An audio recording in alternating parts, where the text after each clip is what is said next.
ইতিহাসে দেশনেত্রী বেগম খালেদা জিয়ার জানাজার নামাজে যে লোক হয়েছে, আমার মনে হয় যে এই লক্ষাধিক লোকের সমাগম হয়েছে।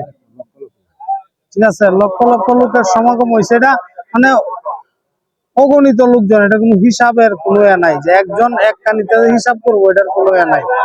আমরা ছোটবেলা শুনছি যে জিয়া রহমানের সর্বকালের সেরা লোক হয়েছিল জিয়া রহমানের জানাজায়। আমার মনে হয় যে তার চেয়েও বেশি হবে এই গণতন্ত্রের মা দেশনেত্রী বেগম খালেদা জিয়ার এই জানাজার নামাজে।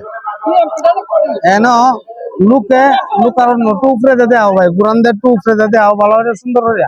আমরা আনন্দ লাগবে না ভাই, উপরে লোক দেওয়া তুমি একটু ক্যামেরাটা দুই হাতে তোলা উড়বা ওঠে না, কোরআন দেও পুরা রাউন্ডটা কোরআন দেও ভাই। এই হচ্ছে আমি যদি একটু দেখাই যে আপনার এই যে চিত্রটা, মানে টোটালটা কোরআন দেও। এটা হচ্ছে আপনার এই চিত্র দেখাইতেছি আপনাদেরকে। আমরা যদিও একটু সংসদ ভবনের পশ্চিম দিকে ঢুকে পড়ছিলাম, কিন্তু পশ্চিম দিকে ঢুকে পড়ে আবার বাইরে আবার ওই যে পিছনের যে মাঠটা, এই মাঠটার মধ্যে আইসে পড়ছি।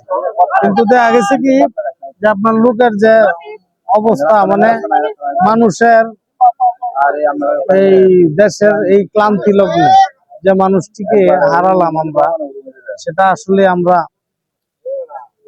সমস্ত জাতি হারে হারে টের পাইতেছে।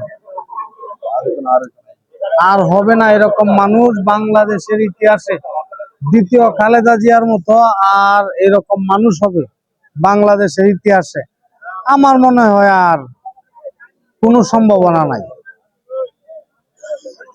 তোলা ভিডিওটা দেলা হলা, মোবাইলটা দেলা ওইদিকে কাটতে দৌড়ে ভাই।